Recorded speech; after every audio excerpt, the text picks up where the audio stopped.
করবো এটাকে ধুয়ে নেবো, কাবাবের রেসিপিতে পকোড়া ভাজবো। পারিস না সেগুলো করিস না। বাবা তুই আজকে এত সেজে গুজে কোথায় যাচ্ছিস রে? আজকে যাবো হচ্ছে ভবানী ভবন হেডকোয়ার্টার। হেডকোয়ার্টারে গেলে আমি সেজে গুজে যেতে হয়? হ্যাঁ। সন্দেহ হচ্ছে, ডেটে যাচ্ছিস না তো? যা লাইফে তুই আছিস সে এইসব জিনিস চিন্তা করতে পারবে না। না আমার তো সন্দেহ আছে। না। তুই অফিস যা, জানিস হ্যাঁ। আজকে আমার তো ছুটি। হ্যাঁ। এই যে আমি কম্বল গায়ে দিয়ে আছি, আবার সরাসরি শুয়ে পড়বো। গাজরের হালুয়া বানাতে হবে। আমি না তোমাদের সাথে আর একটু বাদে দেখা হচ্ছে তোমাদের, তখন আবার ভিডিওর ইন্ট্রো দিচ্ছি। আপাতত গুড নাইট। নমস্কার সবাইকে, আমি সুস্মিতা। আমাদের নতুন আরো একটি ভিডিওতে তোমাদেরকে অনেক অনেক স্বাগত জানাই। আশা করি তোমরা সবাই খুব ভালো আছো। দেবজি বেরিয়ে যাবার পর আমি একদম সুন্দর একটা ভালো ঘুম দিয়ে নিয়েছি। এখন বাজে 11টা, তাও আমি উঠেছি লাভলির ফোনে। চলো আগে নিচে যাই, গিয়ে কফি বা চা কিছু একটা খেয়ে আগে দিনটাকে স্টার্ট করি। তুই ওপরে উঠে এলি? তুমি ঘুম থেকে উঠেছো, তোমার জন্য গাজর, আজ ওগুলো কি বড় বড় না? গাজর আর তোমার জন্য পিনাট বাটার স্যান্ডউইচ করে দিই। কফি খাবি তো? বাউলি খাবি? বাউলি আছে। নো প্লিজ, সকাল সকাল উঠে নো মিষ্টি। সুব্রতদা পিঙ্কির কালকে অ্যানিভার্সারি, তো আমরা কালকে রাতে ফোন করে খুব করে ধরেছি যে রাত 12টায় সেলিব্রেট করতে হবে। প্রথমে প্ল্যান হয়েছিল পাটুলি যাওয়া। হ্যাঁ মানে সুব্রতদার মনে হচ্ছে গিয়ে 6 বছর পর পাটুলিতে গিয়ে কেক কাটবো, কেউ একটু বোকা বোকা লাগবে না, মানে একটু লজ্জা পাচ্ছে। কোনো যাওয়ার প্রয়োজন নেই পাটুলিতে, বাড়ির ছাদ জিন্দাবাদ। ওই জন্য বাড়ির ছাদে হবে এবার। যেখানে পারে করুক, আমাদের খাওয়া নিয়ে দরকার। মা তো ঘরে শুয়ে ঘুমিয়ে পড়েছে রে। মা নাক ডাকছে, সকালবেলা মর্নিং ওয়ার্কে গিয়ে এখন নাক ডাকছে। কি বলছো? দিদি উঠেছে? দিদি তো উঠেছে, তুমি কি করছিলে? নাক ডেকে ডেকে ঘুমোচ্ছ? নাক ডাকিনি রে বাবা, সকাল থেকে সেই অনেক সকালে উঠেছি না, এতক্ষণ সেরে সুরে ডুমুরের ডালনার রেসিপি দেখছিলাম। ডুমুরের রেসিপি দেখতে দেখতে তুমি ঘুমিয়ে ডুমুরের ফুল হয়ে গেছো।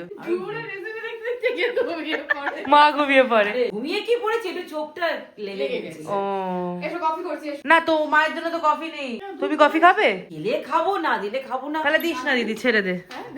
কফি খাওয়া হয়ে গেছে, এবার বসেছি গাজর কুড়তে। এই গাজর যে কতক্ষণ সময় লাগবে কুড়তে, সবই এইটুকু হয়েছে। একটু বেশি বড় বড় মনে হচ্ছে না গাজরগুলো কুড়ে? তো কি করবো লাভলি, দাদা এনেছে। এর থেকে একটা ছোট সাইজের স্ক্র্যাপার আছে, ওটাতে কোট না। এরকম বড় বড় গাজর কোটার সব থেকে আগে রুল হচ্ছে, তো অনেকক্ষণ ধরে গাজর ঘষা এখানে কমপ্লিট হয়েছে, বেশ অনেকটার মতোই গাজর হয়েছে। গাজরের হালুয়া করতে গেছে, এদিকে দিয়ে দুধ নেই। আবার ব্লিঙ্কিট থেকে অর্ডার করলাম। আমরা ব্লিঙ্কিটের প্রমোশন করছি? নো, এতটাও আমি বড় চ্যানেল হইনি যে আমাকে ব্লিঙ্কিট প্রমোশন দেবে। যাই হোক, 10-15 মিনিটের মধ্যে দেখলাম ডেলিভারি দিয়ে দিয়েছে। এদিকে রাতে হবে চিকেন পকোড়া, তার জন্য এখানে চিকেন ধুয়ে ছোট ছোট করে কেটে রেখেছি। এটাকে করবো ম্যারিনেশন, তারপরে যাবো স্নানে। প্রচুর কাজ আছে লাভলি, ম্যারিনেশনের জন্য রেডি কর। সব সরঞ্জাম রেডি? একদম নর্মাল কিছু মশলা দিয়ে করবো, যেমন এই আদা রসুন বাটা, তারপর বেসিক যে মশলাগুলো হয় সেটা, নুন, টক দই, ব্ল্যাক পেপার, সোয়া সস, ভিনিগার, এদিকে কর্নফ্লাওয়ার, কসুরি মেথি, আছে তন্দুরি চিকেন মশলা, আর এটা হচ্ছে গরম মশলা। চিকেন পকোড়াতে দই কে দেয়? আমি দিই। আরে কুচবি হলো মাংস ভাজা নিয়ে দরকার, আমি তো প্রো শেফ নই। তাহলে চিকেন পকোড়ায় দই দিয়ে ম্যারিনেট করবি তুই?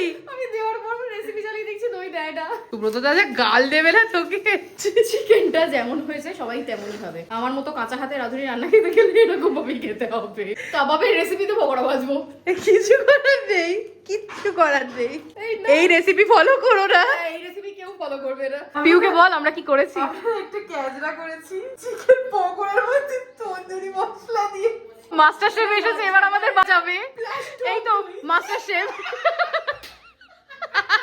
পেঁয়াজ বাটা বাটা দিয়েছি না, ওসব তো কেউ। এই লাভলি, আমরা তো পেঁয়াজ বাটা দিইনি। কাজ করবো, এটাকে ধুয়ে নেবো, চিকেনটাকে ধুয়ে নিলে কি হবে? তন্দুরি চিকেনের গন্ধটা বেরিয়ে যাবে। এতক্ষণে ওর মশলা না, 5 মিনিট হয়েছে হবে। আমি বলেছিলাম কিন্তু যে পিউ আসুক, তারপর তোরা এগুলো কর, তোরা পারিস না সেগুলো করিস না। এত কথার কোনো দরকারই নেই, দুটো ভেজে খেয়ে দেখে নি, ওটাই ভালো। এই মাস্টার শেফ খেয়ে বল কেমন হয়েছে। খুব বাজে লাগছে খেতে? ভালো হয়েছে না খেতে? এরপর এর মধ্যে পেঁয়াজ বাটা বাটা দিলে ভালো লাগবে না? তন্দুরি মশলা দিয়েছি, ওর ভেতর ভাজা হলে জিনিসটা ভালোই লাগে। এখনো তো মানে ম্যারিনেশন করে সঙ্গে সঙ্গে ভেজে নিয়েছি, এটা যখন ম্যারিনেট হবে তখন ভালোই হবে। তো আমাদের পকোড়া ম্যারিনেশনের কমপ্লিট হওয়ার পরে আমরা লাঞ্চ করে এবার স্নান টান করে এই জাস্ট কমপ্লিট হয়ে সমস্ত কিছু এখন সবাই রেস্ট নিচ্ছে, আমিও একটু রেস্ট নেব। তারপরে নামবো গাজরের হালুয়াটা বানাতে। আমি প্রত্যেক বছর শীতকালে বানাই, আর মানে ওই শীতের সময় বানাই, তারপর আর সারা বছর বানানো হয় না। দেখি এবছর কেমন হয় জিনিসটা খেতে। আর আমি তোমাদেরকে এই গাজরের হালুয়ার রেসিপিটা আমি তোমাদের সাথে একটা অন্য ভিডিওতে শেয়ার করব। Good evening everyone. বেজে গেছে সন্ধ্যে 6টা। আমি আবার নিচে নেমে এসেছি, আর এদিকে ওই গাজরের হালুয়াটা বানানোর জন্য এখানে শুটও করছি। এই যে রিং লাইট। একটা শুট করতে গেলে কত কিছু প্রিপারেশন নিতে হয়, তারপর আজকে দেবজিৎ নেই, আমাকে একা একা করতে হচ্ছে। দেবজিৎ বাড়ি আসার পরে আমি ওই রান্নাটা কমপ্লিট করে নিয়ে এবার বেরোচ্ছি। সুব্রতদা পিঙ্কির অ্যানিভার্সারি, ওদের গিফট আমাদের কেনা হয়নি, ওদের যাবো ওদের গিফটটা কিন্তু। এটা ভালো লাগছে, এটাই শিওর শিওর, এটাই নেই। এটা সুন্দর লাগছে, বাড়িতে ইউজ করতে পারবে, ভালো লাগছে। এরকম লাগবে, এটাই নেই। এটাই আর তুই একটা দেখবি না? না, এটাই নেবে, এটাই নেই। আজকের আমাদের পার্টির সেটআপটা একবার দেখাই। এখানে রয়েছে পকোড়া ভাজার পুরো সরঞ্জাম একদম রেডি করা, ইন্ডাকশন নিয়ে এসেছি, আর একজন আগুন জ্বালাবে। আগুন জ্বালাও, তাহলে লাইটগুলো একটু কম করলে ভালো হয় না? এটা টেবিল, এখানে হচ্ছে বসার জায়গা। তাহলে শুরু করি। লাভলি, আমাদের সেই ব্যাপার, কিন্তু সেই পার্টি হবে। মনে হচ্ছে ঠাকুর মশাই যোগ্য করতে বসেছে। আর ওদিকে পিঙ্কি দি পিকুকের বকছে। ওদিকে পিঙ্কি পিকুর উপর চেল্লাচ্ছে, আওয়াজ শুনতে পাচ্ছি। ধরবে তো, তুমি ছেড়ে দিয়ে একটু সময় দিয়ে ধরবে, আস্তে আস্তে ঠিক ধরে যাবে। আমরা এখানে আসর সাজিয়ে ফেলেছি, অপেক্ষা হচ্ছে সুব্রতদা পিঙ্কির। ওই হাই তুলছিস কেন আসর শুরু হওয়ার আগে? ঘুম পাচ্ছে, দুপুরবেলা ঘুমায়। এটা কি মেরে বার করে এখান থেকে? লাগছে তো, চেয়ারটা নিয়ে বসি। বোর লাগছে, একটু গান চালানো হোক। হ্যাঁ, কিন্তু গানটা তো তোমাদেরকে শোনাতে পারবো না, আমাদের তো কপিরাইটের ব্যাপার আছে না। দেরি করলি কেন? হুম, কেরম করে হাসে তো মুখটা দেখা দেখা দেখা ভালো করছে ও। দাঁড়া দেখা মামাম কেরম করে হাসে, দেখছি সামনে কেরম করে হাসে। দেখো কেরম করে হাসে। এ বাবা, আমি এরকম করে হাসি। আমাদের আসর জমে গেছে, পকোড়াও রেডি। পকোড়া ঠান্ডা হয়ে গেলে তুই আবার গরম করে দিবি। সব পকোড়া না না, একটু হলো। Happy anniversary to you. Celebrity স্টাইলে অল্প করে খাস। সেলিব্রিটি চাইলে অল্প করে। Happy anniversary, happy anniversary. 6 বছর ডান, 6 বছর কলস।